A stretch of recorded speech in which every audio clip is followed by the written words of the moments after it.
Canada, we got a lot of leftists, a lot of ideologues out there on the media landscape, the establishment media landscape. But there's a few people that still remain somewhat objective, somewhat honest, somewhat intellectually honest in the reporting and the kind of message that they send out to the Canadian people. And that's Rex Murphy. And once again, he's willing to delve into and dive into a topic that, yeah, I guess you could consider it somewhat controversial, but willing to be a voice of reason, while most of the media landscape are out there either clamoring to virtue signal or jump on the side of the social justice warrior or feminist or pitchfork yielding mob that's out to destroy any man that dares to look twice at a woman that they deem inappropriate. Headline of the National Post, Rex Murphy. Ontario Tories demonstrate that they have mastered the art of political suicide. Misfortune doesn't just pay random visits to the Ontario Conservative Party. It recognizes the party as its home and native land. Nice. Nice play on words, Rex. You're always good for that. So articulate, so comedic, and so on point. Save for its defiant originality, decapitation by one's own hand has little to recommend it as a political tactic. Apart from the advanced demands it places on the carpet cleaners, it leaves very little opportunity for follow-up. There is, for example, the teasing question of where or even if to place the mic at subsequent press briefings. Many are therefore puzzled, even to the other limits of perplexity, that the Ontario Tories have twice called in the guillotine as the opening gambit for this year's June election campaign. Maybe they're scared to roll, right? Maybe they just don't want to take charge because you got some really inept piece of shit. I mean, this is the province of Ontario. So whether you're the progressive conservatives, the liberals, or the NDP, yeah, they're all just different factions of the same collectivist mindset, of that same mentality. So yeah, sorry, Ontario. Sorry for this reality check, but you lack anything that even remotely resembles actual leadership.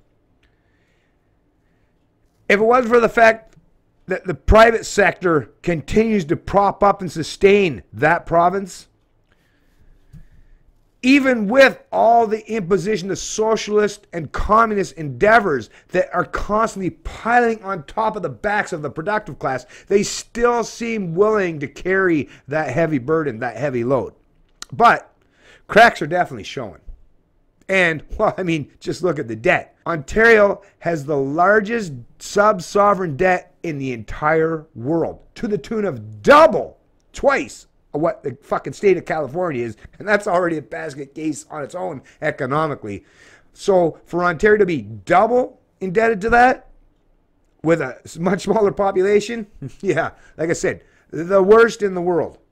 And this constant damage control, this constant placating or divvying out political favors or stealing from this person to pay off this person or pay off this group or this entity or this union or bail out this fucking corporation or whatever all these central planning authoritarian inept morons do on a regular basis, they seem to be able to go on unchallenged no matter how reckless with their spending, no matter how authoritarian, no matter how oppressive they are to certain groups or sectors of the economy. And why?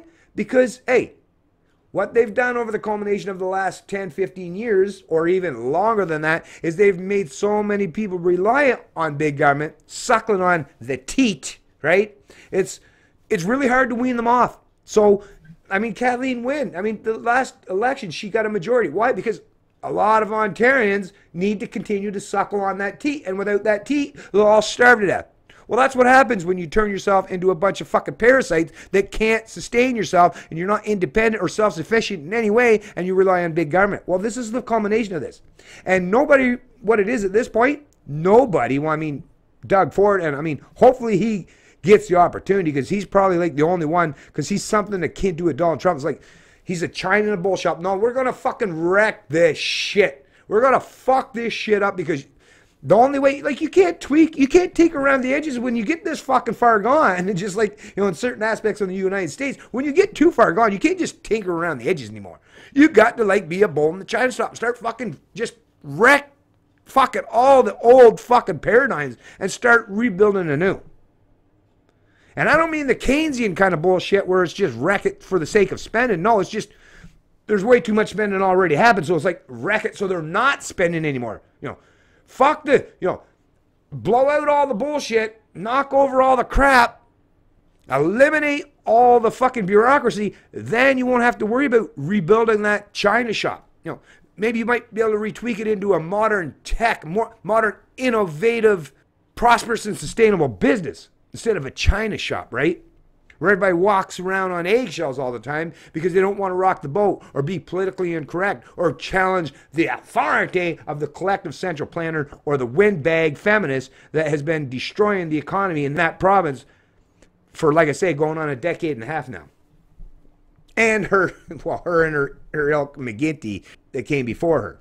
Anyways, enough of that tirade. What this article is referencing, and I will place a link to it in the description of the video below. I'm probably not going to read anything from it, but this is all about the Patrick Brown resignation, right? It's like, what the fuck? Look what we're seeing today. All someone has to do is make an accusation, and these fucking dipshits stick their fucking tail between their legs and run for cover. I mean, I don't even give a shit. Like, I don't know Patrick Brown from a fucking hole in the ground. I don't give a fuck. Maybe he's a piece of shit. I don't fucking know. But holy fuck, are we really willing? Are you as a man, Patrick Brown, are you really that willing to throw everyone else on the bus? I mean, it's bad enough that you're not willing to stand up for yourself and defend yourself and say, no, I'm not fucking backing down. I'm fucking innocent. If you're truly innocent, then stand the fuck up and say you're innocent. Right? But either way, it's showing once again no leadership, no backbone, no willingness to say, hey, listen, I haven't been fucking charged with a crime. Like, the man hasn't even been charged with a crime. Just pure accusations. So, I mean, think about the message that sends to the population, not just the Ontario population, but for even Canada or anyone that's looking on. Like, what are they seeing? What are they perceiving? I'll tell you what I'm perceiving for that. It's like, so what? What you're really suggesting is all anyone has to do is make some kind of fucking accusation towards you, and you're supposed to stick your tail between your legs and run for fucking cover. Yeah. Way to go there, Patrick. Way to fucking embolden any other fucking man to stand up against this fucking Inquisition or these lynch mob mentality feminists and social justice warrior activists. Yeah, way to fucking show some backbone. Rex Murphy won't say it in the way I will.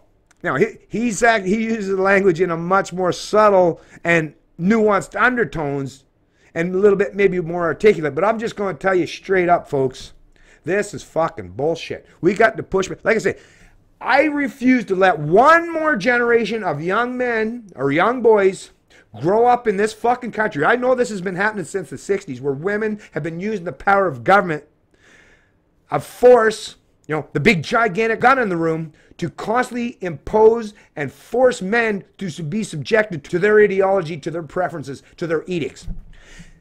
The buck stops here. Grow some backbone. You know, look down. If you got a set of balls, recognize and acknowledge that, yeah, I'm the man. I'm supposed to be fucking, you know, I'm supposed to be bold enough. I'm supposed to have some strength, some character. We got to push back against this feminist SJW agenda, or you're not just sacrificing yourself and your counterparts of your own demographic, but like I say, future generations. You're selling out our young men and boys that got to grow up and live in this country.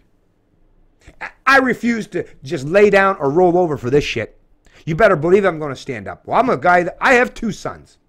And I know that I don't want them to have to deal with being looked at or treated as second-class citizens in their own country.